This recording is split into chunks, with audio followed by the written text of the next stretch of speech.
ఎన్నో ప్లేసెస్ చూడడానికి మీరు ఎదురు చూస్తున్నారా? ఇంకెందుకు ఆలస్యం, సబ్స్క్రైబ్ చేయండి విహారీ టీవీ ఛానల్.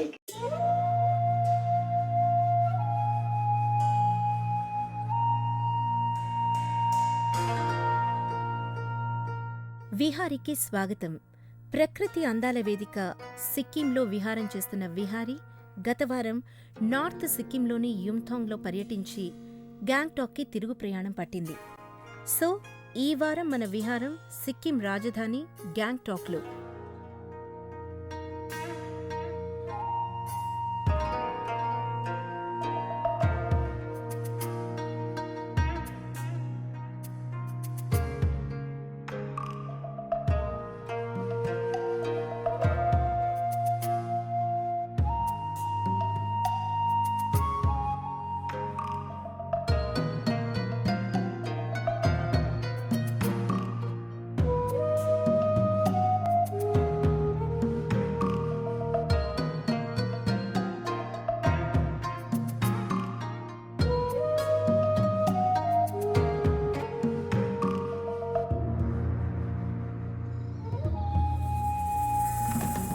వానల్లు కురిపించు వానదేవుడా అంటూ ఆకాశంలో మేఘాలకేసి చూసి వేడుకోవడం మామూలే.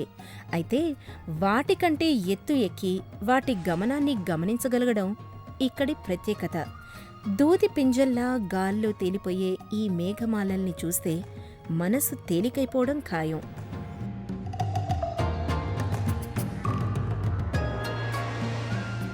ఇది గ్యాంగ్టాక్కు దాదాపు 30 కిలోమీటర్ల దూరంలో ఉన్న ఓ మంచి వ్యూ పాయింట్.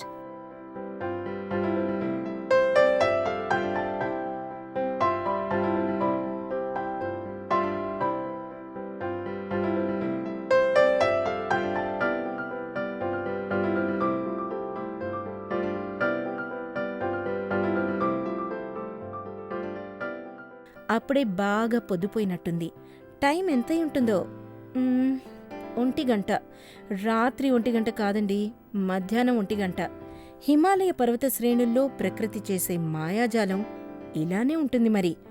నమ్మడం లేదు కదూ?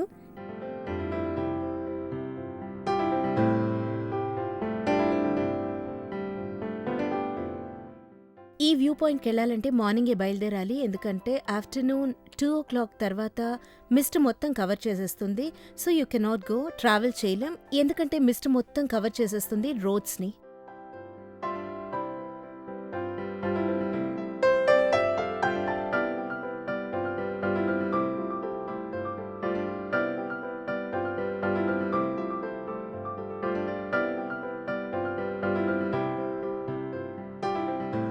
ఇదిగో కొంచెం ముందుకు రాగానే మళ్ళీ ఎంత ఎండొచ్చేసిందో మీరే చూడండి.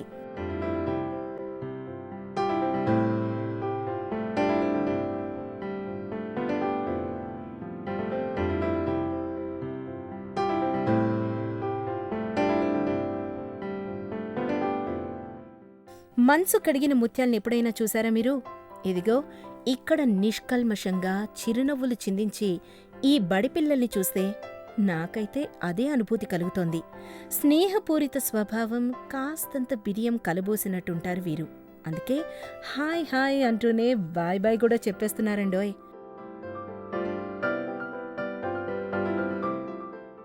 మళ్ళీ మనం గ్యాంగ్టాక్ సిటీకి చేరుకున్నాం. గ్యాంగ్టాక్ అందాలన్నీ ఒకేసారి చూసేయాలనుందండి నాకైతే. దానికి ఒకే మార్గం ఉంది మరి. అదేంటో తెలుసా? Cable car.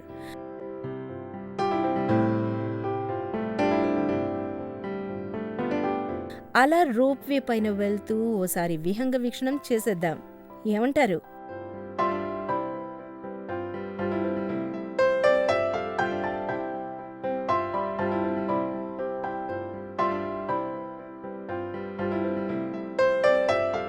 Excuse me, cable car के टिकट्स चाहिए.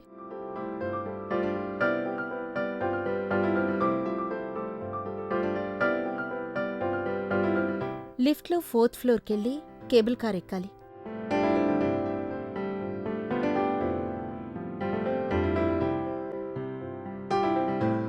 ఎప్పుడెప్పుడు కేబుల్ కార్ ఎక్కి మంచి మంచి వ్యూస్ చూస్తానా అనుంది.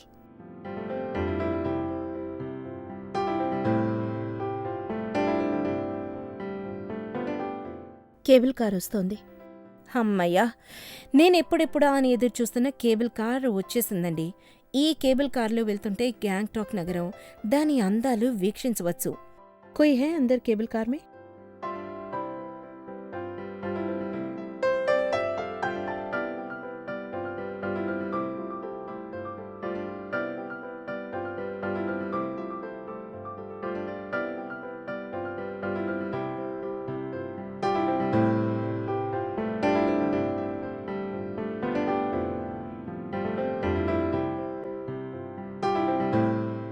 అలా సిటీ రోడ్స్ దాటి కొండలు, లోయలు మీదుగా ఒక స్టేషన్ నుంచి మరో స్టేషన్‌కు సాగిపోతుంది కేబుల్ కార్ ప్రయాణం.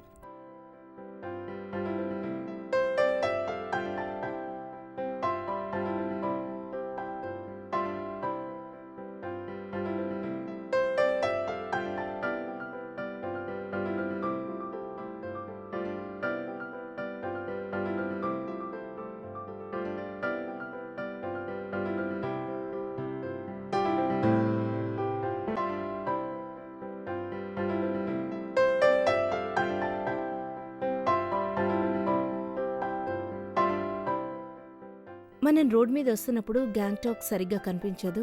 అంటే వ్యూ సరిగ్గా ఉండదన్నమాట. అందుకే కేబుల్ కార్ అరేంజ్ చేశారు సిటీ వ్యూస్ చూడటానికి.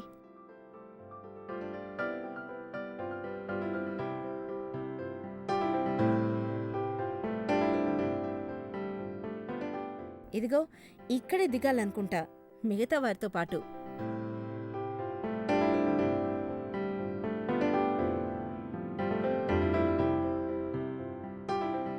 ఉహుం, నా ట్రిప్ ఇంకా పూర్తి కాలేదుట. మళ్ళీ రమ్మంటున్నారు. అదే ఆశ్చర్యపోయా, ఇంత చిన్న ట్రిప్ అని. మళ్ళీ కేబుల్ కార్ ప్రయాణం షురూ.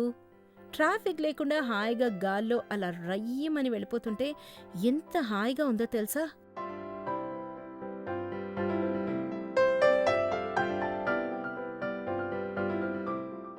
అదిగో అక్కడ కనిపిస్తుంది చూసారా, సిక్కిం అసెంబ్లీ అండి. బయటికి చూడ్డానికి చాలా అందంగా ప్రశాంతంగా ఉంది. కానీ లోపల మన అసెంబ్లీలానే నిరసనలు, ధర్నాలు, వాగ్వివాదాలు, వాకౌట్లు మామూలే.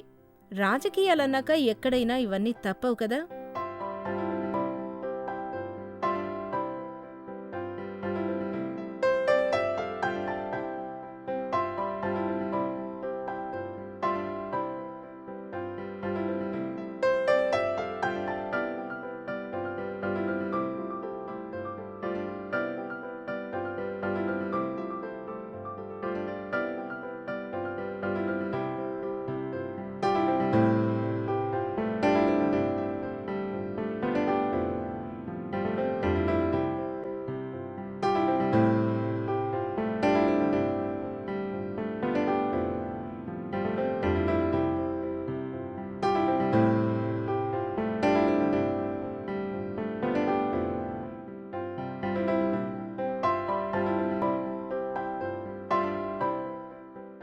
సో మన స్టాప్ వచ్చేసింది. ఇక్కడి నుంచి దోరుల్ చౌటన్కి వెళ్దాం.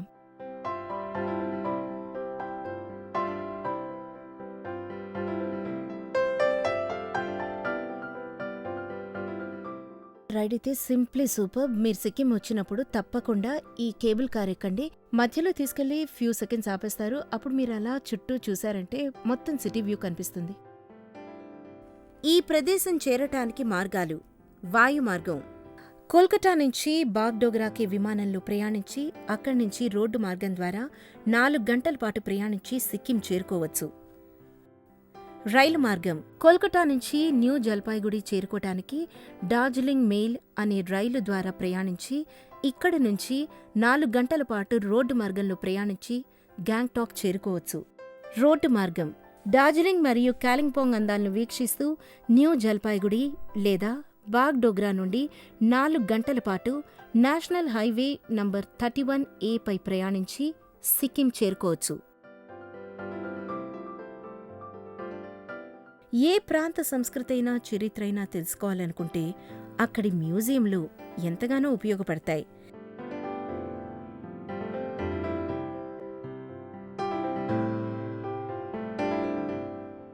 ఇక్కడ మ్యూజియంలో ఏమేం చూడాలో కౌంటర్లోని వ్యక్తే చెప్తున్నాడు.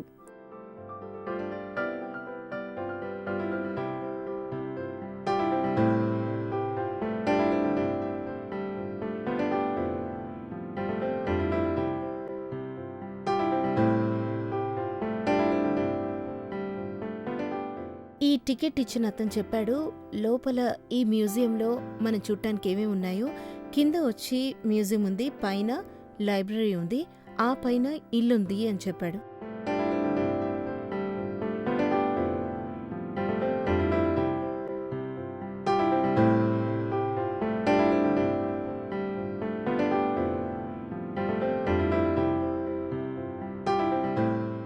ఇది బౌద్ధమత ప్రాపకం ఉన్న ప్రాంతం. దీనికి సంబంధించిన చిహ్నాలు, పురాతన శిల్పాలు ఇలా ఎన్నెన్నో ఈ మ్యూజియంలో భద్రపరిచారు.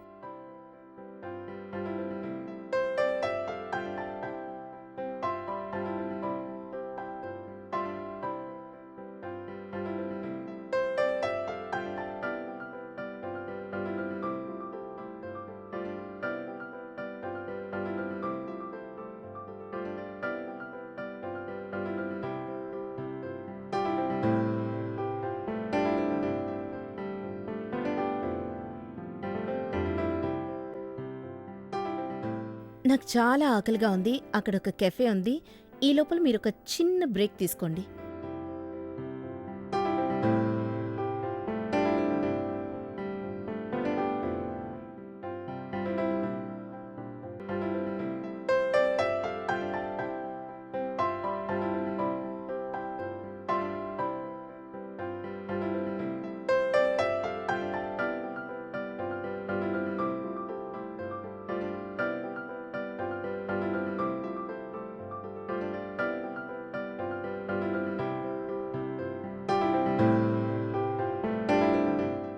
ఇక్కడొక మొనాస్ట్రీ ఉంది, రండి చూద్దాం.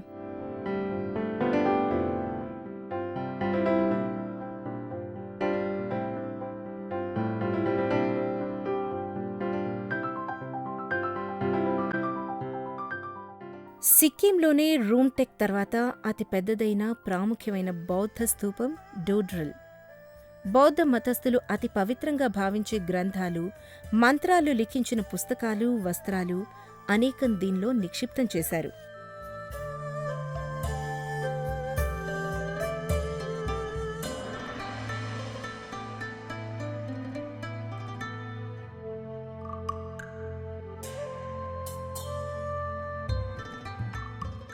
టిబెటన్ సంస్కృతి సాంప్రదాయాలు ప్రతిబింబించే ఈ నిర్మాణం 1945-46 ప్రాంతంలో బౌద్ధమత గురువు ట్రుల్సి రింపోచే ఆధ్వర్యంలో జరిగింది.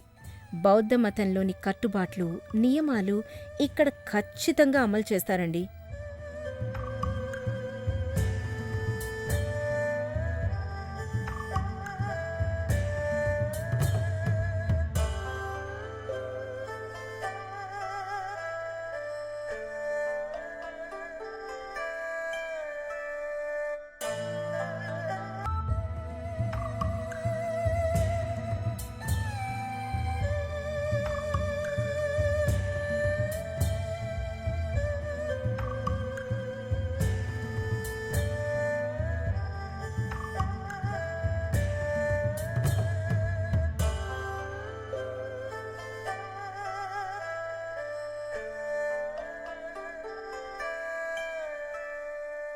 ఇదిగో ప్రార్థన సమయం అయినట్టుంది.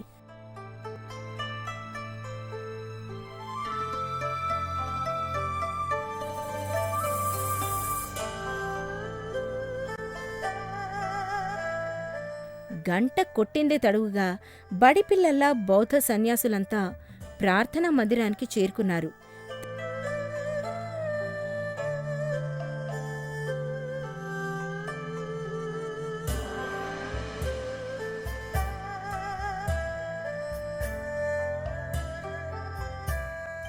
తమదైన పద్ధతిలో దీక్షగా ధ్యానం చేసే వీరిని చూస్తే తమ మతం పట్ల వీరికి ఉన్న అచంచల విశ్వాసం స్పష్టమవుతుంది.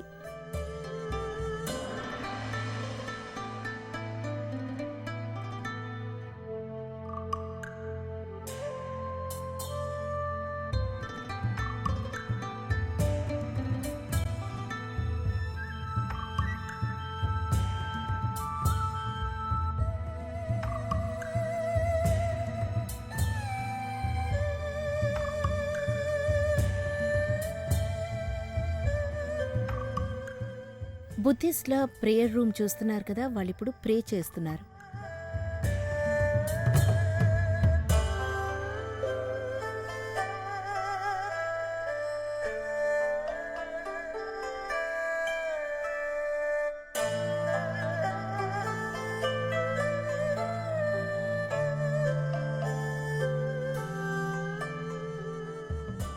దీపానికి కూడా బౌద్ధమతంలో ఓ ముఖ్యమైన స్థానం ఉంది. అందుకే ఈ దీపమాలిక.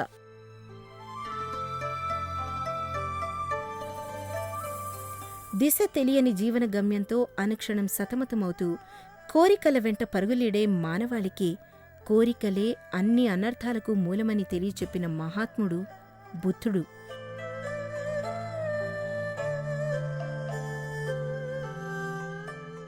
ఇక బౌద్ధమత పతాకం చిరుగాలిపై సంతకాలు చేస్తూ తన ఖ్యాతిని నలుచెరుగులా వ్యాపింపచేసుకుంటున్నట్టు అనిపిస్తుంది.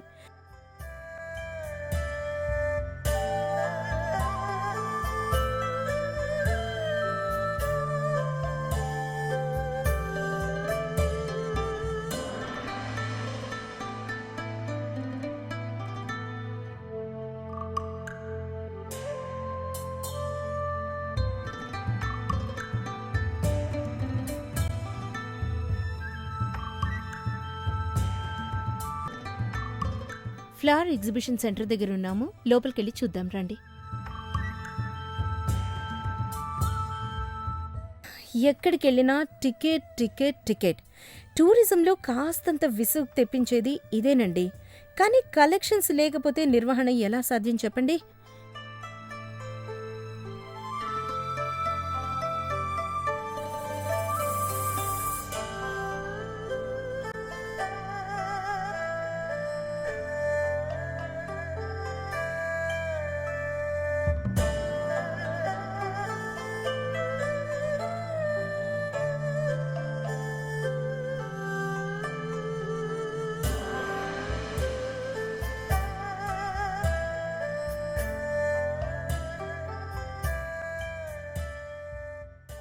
అంతర్జాతీయ స్థాయిలో జరిగే ఈ ప్రదర్శనలో ఎన్నెన్నో సుమబాలలు తమ సోయగాలతో పర్యాటకులను ఆకర్షిస్తాయి.